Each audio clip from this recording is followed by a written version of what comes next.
There are many things that you can do to improve the quality of your workouts, but most people don't realize that there are also many things that you should never do, especially before your workout. These can range from small little mistakes that make you feel a little weaker or lower your rep count to much bigger mistakes that completely ruin your workout. So if you want to see optimal results from your workout, whether you're trying to build muscle or burn fat, you'll definitely benefit from this video because I'll be going over the 5 main things that you should definitely avoid before hitting the gym. And the very first one is to never eat a big meal too close before your workout. Now, there are a couple reasons why this is a bad idea. First of all, when you eat and you start digesting the food, your body will naturally direct blood flow to your digestive organs. On the other hand, when you work out, your body will naturally direct blood flow to your extremities, specifically to the muscles that you're working. This puts digestion and exercise at competing odds. So essentially, both are fighting for more blood flow, and neither gets the amount of blood flow necessary for either optimal digestion or optimal performance. So while the food sits in your stomach, you can easily wind up feeling bloated, heavy, and nauseous, and you could potentially even throw up. But even if you don't full out vomit, it will take away from your ability to perform at your best. Another reason why you should avoid eating a ton directly before your workout is because digestion itself requires a lot of energy. That's why after a big meal at a buffet or at a Thanksgiving dinner, you feel like all you want to do is go to sleep. So you definitely don't want to feel lethargic and tired before or during your workout. Now, unfortunately, not everyone digests food at the same rate, so there's no one-size-fits-all answer. Some people will need more time to fully digest their food, but in general, as long as you finish eating about 2 to 3 hours before your workout, you should be okay. Just keep in mind that meals that are high in fat or just contain a really large amount of food will take longer to digest, so plan accordingly. Another mistake revolving around taking in excess is drinking too much coffee or pre-workout before you start working out. Caffeine is a very common and helpful supplement to take before your workout. There's no doubt that it can help give you more energy, lift more weight, and boost motivation as well as focus. That's why caffeine is the main ingredient in pretty much any pre-workout supplement on the market. The problem is that taking in too much caffeine can lead to more contractions in your colon and induce more bile production, which will increase bowel movements. This is why caffeine is known as a natural laxative. So you definitely don't want to have too much coffee or pre-workout, or else you'll find yourself sitting on the toilet in between your sets. On top of that, having an upset stomach or feeling more urgency to use the bathroom will just be the beginning of your problems. That's because if you have too much caffeine before your workout, it can create a whole slew of side effects that can legitimately ruin your day. Some of these side effects include restlessness, insomnia, rapid or abnormal heartbeat, anxiety, heartburn, and increased blood pressure. And just one of these side effects, like heartburn, for example, is already enough to significantly decrease your performance. So don't go having cup after cup of coffee before your workout, and if you're taking a pre-workout supplement, make sure you're taking the recommended dosage on the back of the bottle. The next big mistake that I see so many people getting wrong is stretching before lifting weights. And not all forms of stretching are bad before a workout, but most people will engage in static stretching, and that's something that you don't want to do until after you're done working out. Now, for those of you that don't know, static stretches are done by stretching or elongating a muscle and holding it in that stretch position for a given amount of time, usually 20 to 30 seconds. An example of a static stretch for hamstrings would be the sit and reach. Dynamic stretching, on the other hand, is an active form of stretching where you move back and forth through a full range of motion rather than just holding one position. An example of this for the hamstrings would be a stretching drill known as Frankenstein's. While dynamic stretches like Frankenstein's help prepare your body and your muscles for activity, static stretches do the opposite, and they tend to have a negative effect on your muscles' performance if done before your workout. Studies show that runners can't run as fast, athletes can't jump as high, and weightlifters can't lift as heavy after they engage in passive static stretching. Meanwhile, dynamic stretches and exercises don't seem to have this effect. So the truth is that, contrary to popular belief, you absolutely do not need to stretch at all before your workout. But if you do decide to stretch, go with dynamic stretches that you can incorporate as part of your warm-up.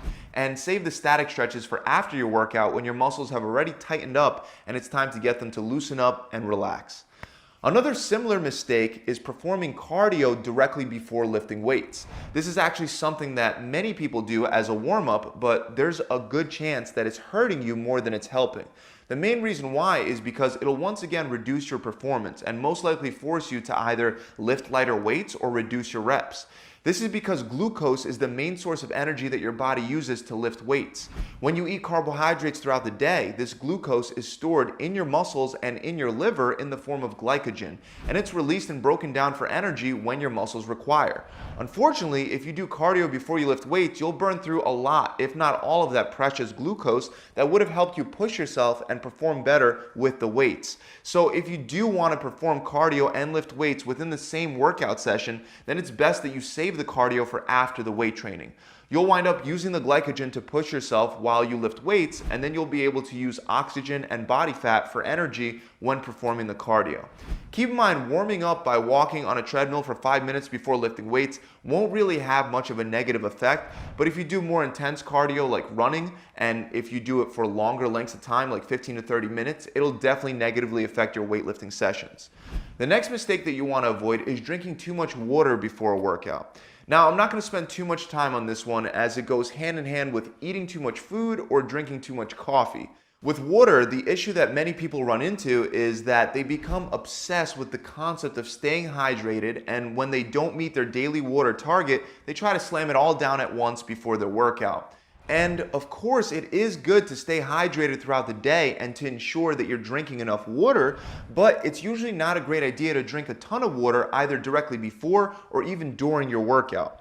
The reason why is because once again, your blood flow will be directed to your extremities when you're working out, and if you fill your stomach up with a ton of water, you can wind up feeling nauseous and experiencing cramps throughout your workout. Your best bet to avoid the situation is to simply drink small amounts of water here and there in between your sets as your workout progresses, and then make sure that you're drinking water consistently throughout the day so you don't have to take in a massive amount all at once.